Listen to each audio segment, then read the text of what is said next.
Maths learn video ക്ലാസ്സിലേക്ക് സ്വാഗതം. ഞാൻ സൗമ്യ. ഇന്ന് നമ്മൾ എടുക്കാൻ പോകുന്ന topic one of the important ആയ PSC പരീക്ഷകളിൽ ഇന്ത്യയുടെ ബാങ്കിങ് മേഖലയാണ്. ഇന്ത്യയുടെ ബാങ്കിങ് മേഖല നമ്മൾ ഇന്ത്യയുടെ ബാങ്കിങ് മേഖലയാണ് കാണാൻ പോകുന്നത്. ബാങ്കുകളെ കുറിച്ച് നമുക്കറിയാം അല്ലെ. ബാങ്കുകൾ എന്ന് പറയുന്നത് നമ്മുടെ നിത്യജീവിതത്തിന്റെ ഭാഗമാണ്. ഈ ബാങ്കിന് ഒരു ചരിത്രമുണ്ട്. ബാങ്ക് എന്ന പദം എവിടെ നിന്ന് ഡിറൈവ് ചെയ്തു? The word bank is derived from Italian word bench. PSC പരീക്ഷയ്ക്ക് ചോദിക്കാവുന്ന ഒരു ചോദ്യമാണ്, ബാങ്ക് എന്ന പദം എവിടെ നിന്ന് ഡിറൈവ് ചെയ്തു? The word bank is derived from Italian വാക്കായ bench. Italian walk bench, which means Italian trading centers. ബെഞ്ചിന്റെ അർത്ഥം ഇറ്റാലിയൻ ട്രേഡിംഗ് സെന്ററുകൾ എന്നാണ്. നെക്സ്റ്റ്, ഇന്ത്യൻ ബാങ്കിംഗ് മേഖലയുടെ വളർച്ച. ഇന്ത്യൻ ബാങ്കിംഗ് മേഖലയുടെ വളർച്ചയെ നമ്മൾ 3 ഘട്ടങ്ങളായി തരംതിരിക്കുന്നുണ്ട്. ഇന്ത്യൻ ബാങ്കിംഗ് മേഖലയുടെ വളർച്ചയെ 3 ഘട്ടങ്ങളായി തരംതിരിക്കുന്നു. 3 കാലഘട്ടങ്ങൾ. 1770 മുതൽ 1969 വരെയുള്ള ഒന്നാം ഘട്ടം അഥവാ ആദ്യഘട്ടം. ഒന്നാം ഘട്ടം 1770 മുതൽ 1969 വരെ. രണ്ടാം ഘട്ടം 1969 മുതൽ 1990 വരെ. 1969 മുതൽ 1990 വരെയുള്ള രണ്ടാം ഘട്ടം. 1990 മുതൽ അങ്ങോട്ട് മൂന്നാം ഘട്ടം എന്നും അറിയപ്പെടുന്നു. ഇന്ത്യൻ ബാങ്കിംഗ് മേഖലയുടെ വളർച്ചയെ 3 ഘട്ടങ്ങളായിട്ടാണ് തരംതിരിക്കുന്നത്. ഒന്നാം ഘട്ടം, രണ്ടാം ഘട്ടം, മൂന്നാം ഘട്ടം. ഇനി നമുക്ക് ഓരോ ഘട്ടങ്ങളായി പരിശോധിക്കാം. 1770 മുതൽ 1969 വരെയുള്ള ഒന്നാം ഘട്ടം. ഒന്നാം ഘട്ടം 1770 മുതൽ 1969 വരെയാണ്. ദേശസാൽക്കരണത്തിന് മുമ്പുള്ള ഘട്ടം എന്നാണ് ഒന്നാം ഘട്ടം അഥവാ ആദ്യഘട്ടം അറിയപ്പെട്ടിരുന്നത്. ദേശസാൽക്കരണത്തിന് മുമ്പുള്ള ഘട്ടം. നമുക്കറിയാം, ദേശസാൽക്കരണം നടന്നത് 1969-ലാണ്. ഇതിനു മുമ്പുള്ള ഘട്ടത്തിന്റെ പ്രത്യേകത വളരെ മന്ദഗതിയിലുള്ള വളർച്ചയായിരുന്നു. ദേശസാൽക്കരണത്തിന് ശേഷമാണ് ബാങ്കിംഗ് മേഖല കൂടുതൽ സാധാരണക്കാരിലേക്കും ത്വരിതഗതിയിലുള്ള വളർച്ച കൈവരിക്കുന്നത്. ബാങ്കിംഗ് മേഖല സാധാരണക്കാരിലേക്ക് എത്തുന്നതും ത്വരിതഗതിയിലുള്ള വളർച്ച കൈവരിക്കുന്നതും ദേശസാൽക്കരണത്തിന് ശേഷമാണ്. അതുകൊണ്ട് തന്നെ ദേശസാൽക്കരണത്തിന് മുമ്പ് ബാങ്കിംഗ് മേഖലയുടെ വളർച്ച മന്ദഗതിയിലായിരുന്നു. ഒന്നാം ഘട്ടത്തിന്റെ പ്രത്യേകത മന്ദഗതിയിലുള്ള വളർച്ച. ദേശസാൽക്കരണത്തിന് മുമ്പുള്ള ഘട്ടത്തെയാണ് ഒന്നാം ഘട്ടം എന്നറിയപ്പെട്ടിരുന്നത്. കാലഘട്ടം 1770 മുതൽ 1969 വരെ. നെക്സ്റ്റ്, രണ്ടാം ഘട്ടം. രണ്ടാം ഘട്ടം കാലഘട്ടം 1969 മുതൽ 1990 വരെ. രണ്ടാം ഘട്ടം 1969 മുതൽ 1990 വരെയാണ്. ഈ ഒരു പീരീഡിലാണ് 2 ഘട്ട ബാങ്ക് ദേശസാൽക്കരണം നടന്നത്. 1969-ലും 1980-ലും. അതുകൊണ്ട് തന്നെ ബാങ്കിംഗ് മേഖലയുടെ വളർച്ച അറിയപ്പെട്ടത് ദേശസാൽക്കരണ ഘട്ടം എന്നാണ്. രണ്ടാം ഘട്ടത്തിൽ ബാങ്കിംഗ് മേഖലയുടെ വളർച്ച അറിയപ്പെടുന്നത് ദേശസാൽക്കരണ ഘട്ടം എന്നാണ്. ഈ ഒരു ഘട്ടത്തിന്റെ പ്രത്യേകത സാമൂഹ്യ പുരോഗതി ലക്ഷ്യം വെച്ചുള്ള പ്രവർത്തനങ്ങൾ. ദേശസാൽക്കരണം എയിം ചെയ്തത് സാമൂഹ്യ പുരോഗതി കൈവരിക്കുക എന്നാണ്. ബാങ്കിംഗ് പ്രവർത്തനങ്ങളെ ക്രമീകരിച്ചുകൊണ്ട് സാമൂഹ്യ പുരോഗതി കൈവരിക്കുക എന്നുള്ളതായിരുന്നു ദേശസാൽക്കരണത്തിന്റെ ലക്ഷ്യം.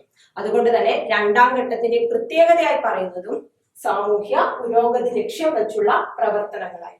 നെക്സ്റ്റ്, മൂന്നാം ഘട്ടം 1990-ന് ശേഷമുള്ള ഘട്ടം. ദേശസാൽക്കരണത്തിന് ശേഷമുള്ള ഘട്ടം എന്നും അറിയപ്പെടുന്നു.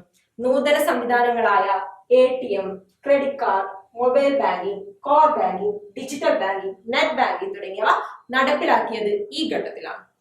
അതുകൊണ്ട് തന്നെ ഈ നൂതന സംവിധാനങ്ങൾ നടപ്പിലാക്കിയ സ്വകാര്യ ബാങ്കുകൾ അറിയപ്പെടുന്നത് പുത്തൻ തലമുറ ബാങ്കുകൾ അഥവാ ന്യൂ ജനറേഷൻ ബാങ്കുകൾ എന്നാണ്. ഇനി നമുക്ക് ബാങ്കിംഗ് മേഖലയുമായി ബന്ധപ്പെട്ട ചില അടിസ്ഥാന വസ്തുതകൾ പരിശോധിക്കാം. ഇന്ത്യയിലെ ആദ്യ ബാങ്ക്. ഏതാണ് ഇന്ത്യയിലെ ആദ്യ bank? Bank of Hindustan. Bank of Hindustan സ്ഥാപിതമായ വർഷം 1770. ഇന്ത്യയിലെ ആദ്യ ബാങ്ക് ബാങ്ക് ഓഫ് ഹിന്ദുസ്ഥാൻ സ്ഥാപിതമായ വർഷം 1770. ആധുനിക രീതിയിലുള്ള ആദ്യ ബാങ്ക് എന്നും അറിയപ്പെടുന്നു. ബാങ്ക് ഓഫ് ഹിന്ദുസ്ഥാൻ അറിയപ്പെടുന്നത് ആധുനിക രീതിയിലുള്ള ആദ്യ ബാങ്ക്. ഇപ്പൊ രണ്ട് ചോദ്യങ്ങൾ ബാങ്ക് ഓഫ് ഹിന്ദുസ്ഥാനുമായി ബന്ധപ്പെട്ട് രണ്ട് ചോദ്യങ്ങൾ.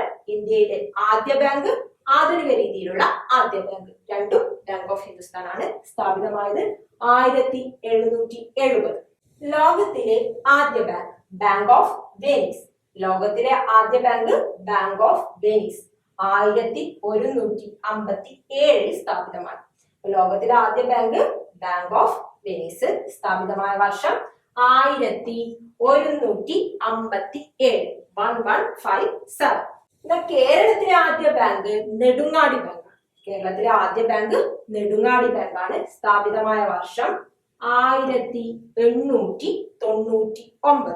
കേരളത്തിലെ ആദ്യ ബാങ്ക് നെടുങ്ങാടി ബാങ്ക്. ലോകത്തിലെ ആദ്യ ബാങ്ക് ബാങ്ക് ഓഫ് വെനീസ്. ഇന്ത്യയിലെ ആദ്യ ബാങ്ക് നമ്മൾ കണ്ടു, ബാങ്ക് ഓഫ് ഹിന്ദുസ്ഥാൻ. നെടുങ്ങാടി ബാങ്കുമായി റിലേറ്റ് ചെയ്ത മറ്റൊരു ചോദ്യം, ദക്ഷിണേന്ത്യയിലെ ആദ്യ സ്വകാര്യ ബാങ്ക്. ദക്ഷിണേന്ത്യയിലെ ആദ്യ സ്വകാര്യ ബാങ്ക് എന്നറിയപ്പെടുന്നത് നെടുങ്ങാടി ബാങ്ക്. നെടുങ്ങാടി ബാങ്കാണ് കേരളത്തിലെ ആദ്യ ബാങ്ക്. ദക്ഷിണേന്ത്യയിലെ ആദ്യ സ്വകാര്യ ബാങ്ക് നെടുങ്ങാടി ബാങ്ക്. ഈ നെടുങ്ങാടി ബാങ്ക് 2003 പഞ്ചാബ് നാഷണൽ ബാങ്കിൽ ലയിച്ചു. നെടുങ്ങാടി ബാങ്ക് 2003 പഞ്ചാബ് നാഷണൽ ബാങ്കിൽ ലയിച്ചു. ഇന്ത്യയിലെ ആദ്യ സ്വകാര്യ ബാങ്ക് എന്നറിയപ്പെടുന്നത് സിറ്റി യൂണിയൻ ബാങ്ക് ആണ്. ഇന്ത്യയിലെ ആദ്യ സ്വകാര്യ ബാങ്ക് എന്നറിയപ്പെടുന്നത് സിറ്റി യൂണിയൻ ബാങ്ക് ആണ്. സിറ്റി യൂണിയൻ ബാങ്ക് സ്ഥാപിതമായ വർഷം 1904. സിറ്റി യൂണിയൻ ബാങ്ക് സ്ഥാപിതമായ വർഷം 1904. അപ്പൊ ദക്ഷിണേന്ത്യയിലെ ആദ്യ സ്വകാര്യ ബാങ്ക് നെടുങ്ങാടി ബാങ്ക്. ഇന്ത്യയിലെ ആദ്യ സ്വകാര്യ bank city union bank. Next, reserve bank of India, RBI. RBI കുറിച്ച് നമ്മൾ കേട്ടിട്ടുള്ളത് നമ്മുടെ കേന്ദ്ര ബാങ്ക്. ഇന്ത്യയുടെ കേന്ദ്ര ബാങ്ക് എന്നറിയപ്പെടുന്നത് റിസർവ് ബാങ്ക് ആണ്. റിസർവ് ബാങ്കിന്റെ റൂൾസ് ആൻഡ് റെഗുലേഷൻസ് അനുസരിച്ചാണ് ഇന്ത്യയിൽ ബാങ്കിങ് മേഖല പ്രവർത്തിക്കുന്നത്. അപ്പൊ RBIയുടെ ബേസിക് ആയിട്ടുള്ള എക്സാം പോയിന്റ് ഓഫ് വ്യൂ ഉള്ള കുറച്ച് കാര്യങ്ങൾ നമുക്ക് നോക്കാം. RBI രൂപീകരണവുമായി ബന്ധപ്പെട്ട് ഒരുപാട് പ്രോസസ്സുകൾ ഉണ്ടായിരുന്നു. അതിൽ ഫസ്റ്റ് വൺ ഒരു കമ്മീഷനെ അപ്പോയിന്റ് ചെയ്യുക എന്നതാണ്. അങ്ങനെ 1926 ഒരു കമ്മീഷനെ അപ്പോയിന്റ് ചെയ്തു. അറിയപ്പെട്ടിരുന്ന പേര് ഹിൽട്ടൺ യങ് കമ്മീഷൻ. RBIയുടെ രൂപീകരണവുമായി ബന്ധപ്പെട്ട കമ്മീഷൻ, RBIയുടെ രൂപീകരണത്തിന് ശുപാർശ ചെയ്ത കമ്മീഷൻ എന്നറിയപ്പെടുന്നത് Hilton young commission. Hilton young കമ്മീഷനെ നിയമിച്ച വർഷം 1926. ഹിൽട്ടൺ യങ് കമ്മീഷന്റെ ഔദ്യോഗിക നാമം അഥവാ പഴയ പേര് royal commission on Indian currency and finance. Hilton young കമ്മീഷന്റെ ഔദ്യോഗിക നാമം royal commission on Indian currency and finance. 1926 Hilton young കമ്മീഷനെ അപ്പോയിന്റ് ചെയ്യുന്നത്. ആ സമയത്ത് ബ്രിട്ടീഷ് ഇന്ത്യ ആയിരുന്നു. അതുകൊണ്ട് തന്നെ ഈ കമ്മീഷനെ നിയമിച്ചത് ഒരു വൈസ് റോയിയാണ്. ഹിൽട്ടൺ യങ് കമ്മീഷനെ നിയമിച്ച വൈസ് റോയി ആര് എന്ന ചോദ്യത്തിന് ഉത്തരം റീഡിംഗ് പ്രഭു. ഹിൽട്ടൺ യങ് കമ്മീഷനെ നിയമിച്ച വൈസ് റോയി റീഡിംഗ് പ്രഭു. ഹിൽട്ടൺ യങ് കമ്മീഷന്റെ പഴയ പേര് royal commission on Indian currency and finance. 1926 Hilton young കമ്മീഷന്റെ നിർദ്ദേശപ്രകാരം ഒരു ആക്ട് രൂപീകൃതമായി. RBI act 1934. RBI രൂപീകൃതമാകാൻ കാരണമായ ആക്ട് എന്നറിയപ്പെടുന്നത് RBI ആക്ട് 1934. ഹിൽട്ടൺ യങ് കമ്മീഷന്റെ ശുപാർശ പ്രകാരം RBI ആക്ട് 1934 അടിസ്ഥാനത്തിൽ 1935 ഏപ്രിൽ 1 RBI പ്രവർത്തനം ആരംഭിച്ചു. ഹിൽട്ടൺ യങ് കമ്മീഷന്റെ ശുപാർശ പ്രകാരം RBI ആക്ട് 1934 ബേസിൽ 1935 ഏപ്രിൽ 1 RBI പ്രവർത്തനം ആരംഭിച്ചു. പ്രധാനമായും 3 വർഷങ്ങൾ. 1926 ഹിൽട്ടൺ യങ് കമ്മീഷൻ നിലവിൽ വന്നു. 1934 RBI ആക്ട് പാസാക്കി. 1935 ഏപ്രിൽ 1 RBI പ്രവർത്തനം ആരംഭിച്ചു. പ്രാരംഭത്തിൽ, അതായത് തുടക്കകാലത്ത് RBI ഒരു സ്വകാര്യ ഷെയർ ഹോൾഡർ ബാങ്ക് ആയിരുന്നു. പ്രാരംഭത്തിൽ RBI ഒരു സ്വകാര്യ ഷെയർ ഹോൾഡർ ബാങ്ക് ആയിരുന്നു. RBIയുടെ സ്ഥാപിത മൂലധനം 5 കോടി രൂപയാണ്. RBI ഒരു സ്വകാര്യ ഷെയർ ഹോൾഡർ ബാങ്ക് ആയിരുന്നു. RBIയുടെ സ്ഥാപിത മൂലധനം 5 കോടി രൂപയാണ്. RBIയുടെ ആസ്ഥാനങ്ങൾ നോക്കുമ്പോൾ പ്രധാനമായും 3 കാര്യങ്ങൾ. ആസ്ഥാനം എന്ന് മാത്രമാണ് ചോദിക്കുന്നതെങ്കിൽ, RBIയുടെ ആസ്ഥാനം മാത്രമാണ് ചോദിക്കുന്നതെങ്കിൽ ഉത്തരം മുംബൈ. എന്നാൽ പ്രഥമ ആസ്ഥാനം 1935 RBI സ്ഥാപിതമാകുന്ന സമയത്ത് RBIയുടെ ആസ്ഥാനം കൊൽക്കത്ത ആയിരുന്നു. പിന്നീട് 1937 RBIയുടെ ആസ്ഥാനം മുംബൈയിലേക്ക് ഷിഫ്റ്റ് ചെയ്യുന്നത്. പ്രഥമ ആസ്ഥാനം കൊൽക്കത്തയാണ് 35 സ്ഥാപിതമാകുന്ന സമയത്ത്. ഇപ്പോ ആസ്ഥാനം മുംബൈ. എന്നാൽ RBIയുടെ കേരളത്തിലെ ആസ്ഥാനം എന്ന് എടുത്തു ചോദിക്കുകയാണെങ്കിൽ തിരുവനന്തപുരമാണ് ഉത്തരം. RBIയുടെ കേരളത്തിലെ ആസ്ഥാനം തിരുവനന്തപുരം, പ്രഥമ ആസ്ഥാനം കൊൽക്കത്ത, RBIയുടെ നിലവിലെ ആസ്ഥാനം മുംബൈ. നെക്സ്റ്റ് RBIയുടെ ചിഹ്നം. എക്സാം പോയിന്റ് ഓഫ് വ്യൂ വളരെ ഇമ്പോർട്ടന്റ് ആണ് RBI ചിഹ്നം. ഇതാണ് RBIയുടെ ചിഹ്നം. RBIയുടെ ചിഹ്നത്തിൽ നമുക്ക് പ്രധാനമായും 2 കാര്യങ്ങൾ കാണാം. ഇതൊരു മൃഗം, മറ്റേതൊരു വൃക്ഷം. മൃഗം എന്ന് പറയുന്നത് RBIയുടെ ചിഹ്നത്തിലെ മൃഗം കടുവയാണ്. RBIയുടെ ചിഹ്നത്തിലെ മൃഗം കടുവ, വൃക്ഷം എണ്ണപ്പനയാണ്. RBIയുടെ ചിഹ്നത്തില് പ്രധാനമായും 2 കാര്യങ്ങൾ. RBIയുടെ ചിഹ്നത്തിൽ കാണുന്ന മൃഗം ഏത്? കടുവ. RBIയുടെ ചിഹ്നത്തിൽ കാണുന്ന വൃക്ഷം ഏത് എന്ന ചോദ്യത്തിന് ഉത്തരം എണ്ണപ്പന. നെക്സ്റ്റ് PSC പരീക്ഷകളിൽ പ്രധാനമായും ചോദിച്ചു വരുന്ന RBIയുമായി റിലേറ്റ് ചെയ്ത വിശേഷണങ്ങൾ അല്ലെങ്കിൽ RBIയുടെ വിശേഷണങ്ങൾ.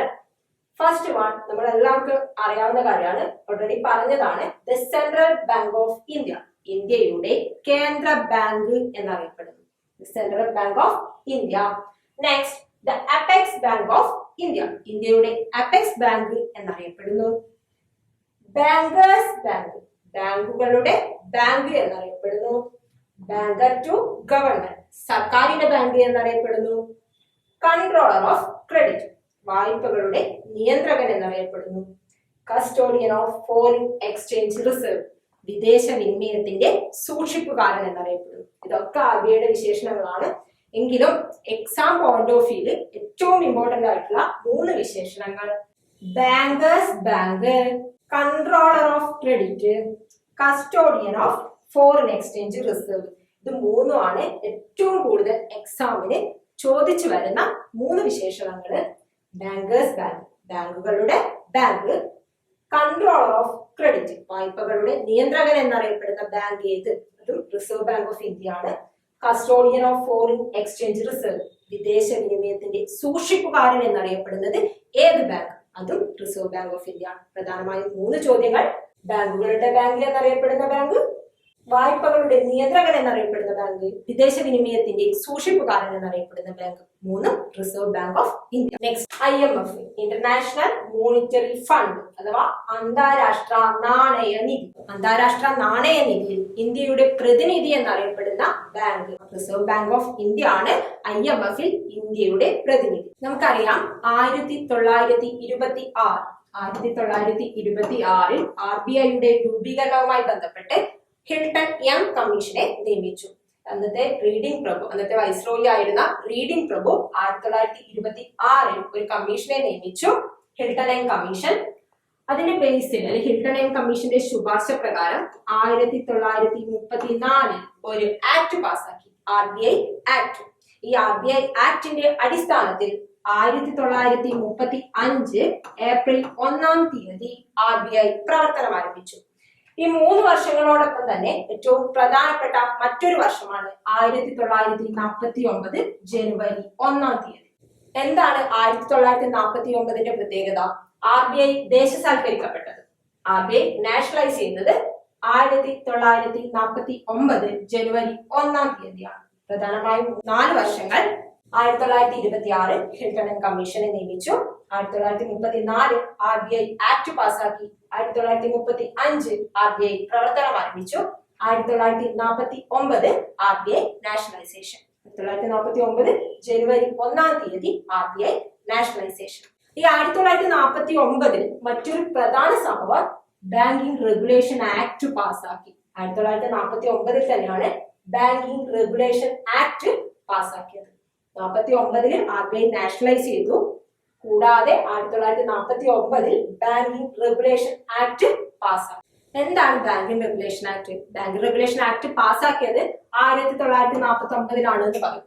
ബാങ്കിങ് റെഗുലേഷൻ ആക്ട് എന്ന് വെച്ചാൽ ഇന്ത്യയിൽ സ്വകാര്യ ബാങ്കുകളുടെ പ്രവർത്തനം നടക്കുന്നത് ഈ ആക്ടിന്റെ ബേസിലാണ്.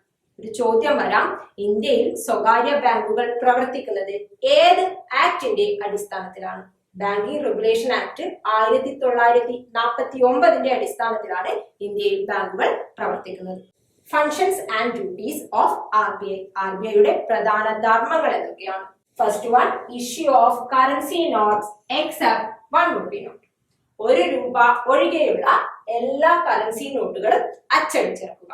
Except 1 rupee notes. Second, advise to government.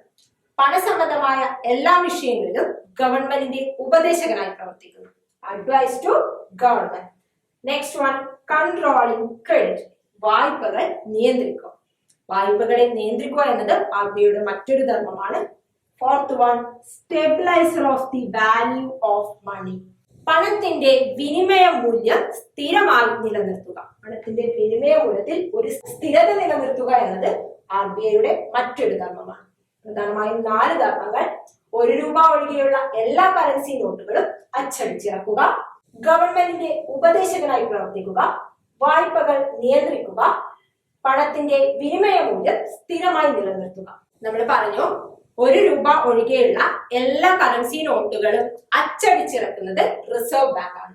അങ്ങനെയാണെങ്കിൽ 1 രൂപ ഒഴികെയുള്ള എല്ലാ കറൻസി നോട്ടുകളിലും ഒപ്പുവയ്ക്കുന്നത് RBI ഗവർണർ ആയിരിക്കും. 1 രൂപ ഒഴികെയുള്ള എല്ലാ കറൻസി നോട്ടുകളിലും ഒപ്പുവയ്ക്കുന്നത് RBI ഗവർണർ ആയിരിക്കും. ഈ സിഗ്നേച്ചർ അഥവാ സൈൻ എന്ന് പറയുന്നത് ഇംഗ്ലീഷിലും ഹിന്ദിയിലുമാണ്. സിഗ്നേച്ചർ 2 ഭാഷകളിലാണ്, ഇംഗ്ലീഷിലും ഹിന്ദിയിലും. ഒപ്പുവയ്ക്കുന്നത് RBI ഗവർണർ. ഭാഷ English and Hindi. Next, governor's of RBI. RBI ഗവർണറെ നിയമിക്കുന്നത് കേന്ദ്ര ഗവൺമെന്റ് ആണ്. ആരാണ് RBI ഗവർണറെ നിയമിക്കുന്നത്? കേന്ദ്ര ഗവൺമെന്റ്. ആദ്യ ഗവർണർ, RBIയുടെ ആദ്യ ഗവർണർ സർ ഓസ്ബോൺ സ്മിത്ത്. RBIയുടെ ആദ്യ ഗവർണർ സർ ഓസ്ബോൺ സ്മിത്ത്. RBIയുടെ രണ്ടാമത്തെ ഗവർണർ ജെയിംസ് ടെയ്ലർ. ഇന്ത്യൻ കറൻസിയിൽ ഒപ്പുവെച്ച ആദ്യ ഗവർണറും ജെയിംസ് ടെയ്ലർ ആണ്. RBIയുടെ ആദ്യ ഗവർണർ സർ ഓസ്ബോൺ സ്മിത്ത്. എന്നാൽ ഇന്ത്യൻ കറൻസിയിൽ ഒപ്പുവെച്ച ആദ്യ ഗവർണർ ജെയിംസ് ടെയ്ലർ ആണ്. മൂന്നാമത്തെ ഗവർണർ, RBIയുടെ മൂന്നാമത്തെ ഗവർണർ CD ദേശ്മുഖ്. RBIയുടെ മൂന്നാമത്തെ ഗവർണർ CD ദേശ്മുഖ് ആണ്. ഇന്ത്യക്കാരനായ ആദ്യ ഗവർണറും CD ദേശ്മുഖ് ആണ്. RBIയുടെ ആദ്യ governor sir Osborne Smith. Indian കറൻസിയിൽ ഒപ്പുവെച്ച ആദ്യ ഗവർണർ ജെയിംസ് ടെയ്ലർ. ഇന്ത്യക്കാരനായ ആദ്യ ഗവർണർ CD ദേശ്മുഖ്. മാറിപ്പോകരുത്.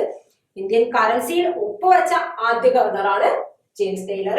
ഇന്ത്യക്കാരനായ ആദ്യ ഗവർണറാണ് CD ദേശ്മുഖ്. എന്നാൽ ഏറ്റവും കൂടുതൽ കാലം RBI ഗവർണറായി സേവനമനുഷ്ഠിച്ച വ്യക്തിയാണ്.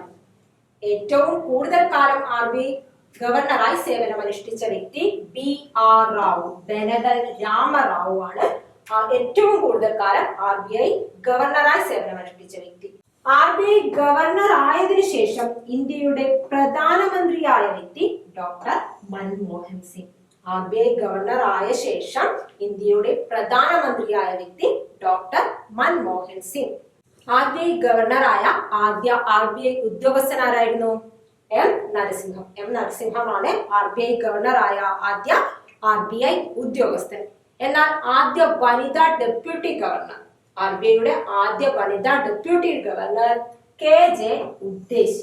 RBIയുടെ ആദ്യ വനിതാ ഡെപ്യൂട്ടി ഗവർണർ KJ ഉദ്ദേശിയാണ്. അപ്പൊ RBIയുടെ ആദ്യ ഗവർണർ കണ്ടു സർ ഓസ്ബോൺ സ്മിത്ത്, രണ്ടാമത്തെ ഗവർണർ ജെയിംസ് ടെയ്ലർ, മൂന്നാമത്തെ ഗവർണർ CD ദേശ്മുഖ്. RBIയുടെ 23ാമത്തെ ഗവർണറാണ് രഘുറാം രാജൻ. RBIയുടെ 23ാമത്തെ ഗവർണറായിരുന്നു രഘുറാം രാജൻ. അദ്ദേഹത്തിന്റെ ഏറ്റവും പ്രധാനപ്പെട്ട ഒരു ബുക്കാണ് I Do What I Do. I Do What I Do എന്ന പുസ്തകത്തിന്റെ ഗ്രന്ഥകർത്താവ് രഘുറാം രാജനാണ്. രഘുറാം രാജനുമായി ബന്ധപ്പെട്ട മറ്റൊരു ചോദ്യം, IMFന്റെ എക്സ്റ്റേണൽ അഡ്വൈസറി ഗ്രൂപ്പിലേക്ക് നിയമിതനായ മുൻ RBI ഗവർണർ. IMF-ന്റെ എക്സ്റ്റേണൽ അഡ്വൈസറി ഗ്രൂപ്പിൽ നിയമിതനായ മുൻ RBI ഗവർണർ ആരാണ് എന്ന ചോദ്യത്തിന് ഉത്തരം രഘുറാം രാജൻ. അദ്ദേഹത്തിന്റെ പ്രധാനപ്പെട്ട പുസ്തകം I do what I do. 23ാമത്തെ ഗവർണറാണ് രഘുറാം രാജൻ. 23ാമത്തെ ഗവർണർ രഘുറാം രാജൻ ആണെങ്കിൽ 24ാമത്തെ ഗവർണർ ഉർജിത് പട്ടേൽ ആയിരുന്നു. 24ാമത്തെ ഗവർണർ ഉർജിത് പട്ടേൽ ആയിരുന്നു. ഇപ്പോ 25ാമത്തെ ഗവർണറായ ശക്തികാന്ത ദാസ്. ഇപ്പോൾ RBIയുടെ ഗവർണർ ശക്തികാന്ത ദാസ്. അദ്ദേഹം 25ാമത്തെ RBI ഗവർണറാണ്. RBIയുടെ CFO സുധാ ബാലകൃഷ്ണനാണ്. ഇപ്പോഴത്തെ RBI CFO സുധാ ബാലകൃഷ്ണൻ. RBIയുടെ ഇപ്പോഴത്തെ ഗവർണർ ശക്തികാന്ത ദാസ്. അദ്ദേഹം 25ാമത്തെ ഗവർണറാണ്. PSC പരീക്ഷയ്ക്ക് ചോദിക്കാം RBIയുടെ ഇപ്പോഴത്തെ ഗവർണർ ആര്? ശക്തികാന്ത ദാസ്. മറ്റൊരു ചോദ്യം RBIയുടെ എത്രാമത്തെ ഗവർണറാണ് ശക്തികാന്ത ദാസ്? അദ്ദേഹം 25ാമത്തെ ഗവർണറാണ്. Next banking ombudsman. എന്താണ് ബാങ്കിംഗ് ഓംബുഡ്സ്മാൻ? ബാങ്കിംഗ് മേഖലയുമായി ബന്ധപ്പെട്ട പ്രശ്നങ്ങൾക്ക് പരിഹാരം കാണുന്നതിന് വേണ്ടി വന്ന ഒരു സംവിധാനമാണ് ബാങ്കിംഗ് ഓംബുഡ്സ്മാൻ. ഈ ബാങ്കിംഗ് ഓംബുഡ്സ്മാനെ അവതരിപ്പിച്ച bank reserve bank of India ആണ്. RBI ആണ് ബാങ്കിംഗ് ഓംബുഡ്സ്മാൻ അവതരിപ്പിച്ചത്. എന്തിനു വേണ്ടിയാണ് ബാങ്കിംഗ് ഓംബുഡ്സ്മാൻ നിലവിൽ വന്നത്?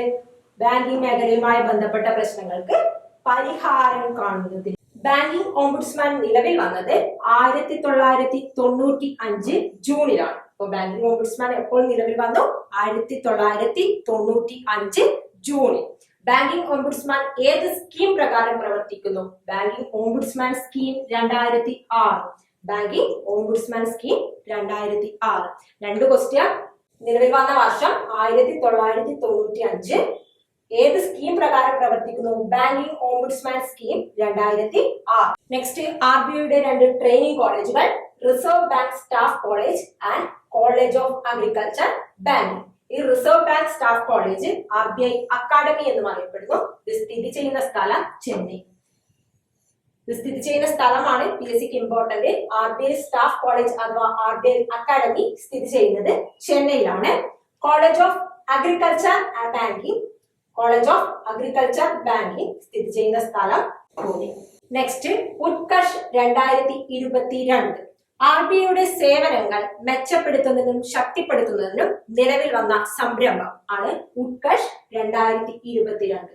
ഉത്കർഷ് 2022 ഏത് ബാങ്കുമായി റിലേറ്റ് ചെയ്യുന്നു? RBI ആണ്. ഇതിന്റെ റെക്കമെൻഡേഷൻ കമ്മിറ്റി, ഉത്കർഷ് 2022ന്റെ ശുപാർശ കമ്മിറ്റി വിരാട് ആചാര്യയുടെ നേതൃത്വത്തിലുള്ള ഒരു ആന്തരിക സമിതിയാണ് ഇതിന്റെ ശുപാർശ കമ്മിറ്റി. ഉത്കർഷ് 2022 ലോഞ്ച് ചെയ്ത RBI ഗവർണർ 25ാമത്തെ RBI ഗവർണറായ ശക്തികാന്ത ദാസ്. ഉത്കർഷ് 2022 എന്ന് പറയുന്നത് ഒരു 3 years റോഡ് മാപ്പ് സ്ട്രാറ്റജിയാണ്. 19, 20, 20, 21, 21, 22 ഇങ്ങനെ 3 വർഷത്തേക്കുള്ള ഒരു സ്ട്രാറ്റജിയാണ് ഉത്കർഷ് 2022. ഇതിന്റെ ശുപാർശ കമ്മിറ്റി വിരാട് ആചാര്യയുടെ നേതൃത്വത്തിലുള്ള കമ്മിറ്റി ലോഞ്ച് ചെയ്ത RBI ഗവർണർ ശക്തികാന്ത ദാസ്. കാഴ്ചക്കുറവുള്ളവർക്ക് കറൻസിയുടെ മൂല്യം തിരിച്ചറിയുന്നതിന് വേണ്ടി RBI ആരംഭിച്ച ഒരു മൊബൈൽ ആപ്ലിക്കേഷൻ ഉണ്ട്. അതിന്റെ പേരാണ് MANI. Mobile aided note identified. MANI എന്ന് പറയുന്നത് കാഴ്ചക്കുറവുള്ളവർക്ക് വേണ്ടി RBI ആരംഭിച്ച ഒരു മൊബൈൽ ആപ്ലിക്കേഷൻ ആണ്. RBIയുമായിട്ട് അമിതാഭ് ബച്ചന് ഒരു ബന്ധമുണ്ട് അല്ലെ? എന്താ? RBIയുടെ സാമൂഹിക ബോധവൽക്കരണ പരിപാടികളുടെ ബ്രാൻഡ് അംബാസിഡർ അമിതാഭ് ബച്ചൻ എന്ന് പറയുന്നത് RBIയുടെ സാമൂഹിക ബോധവൽക്കരണ പരിപാടികളുടെ ബ്രാൻഡ് അംബാസിഡർ ആണ്. അപ്പൊ നമ്മൾ ഇന്ന് ഡിസ്കസ് ചെയ്തത് RBIയുമായി ബന്ധപ്പെട്ട് PSC ചോദിച്ചിട്ടുള്ളതും ഇനി ചോദിക്കാൻ സാധ്യതയുമായിട്ടുള്ള വസ്തുതകളുമാണ്. ഇത്രയും കാര്യങ്ങൾ എല്ലാവരും ഓർത്തു വെക്കുമല്ലോ. ഇനി അടുത്ത ക്ലാസ്സിൽ നമുക്ക് വീണ്ടും കാണാം.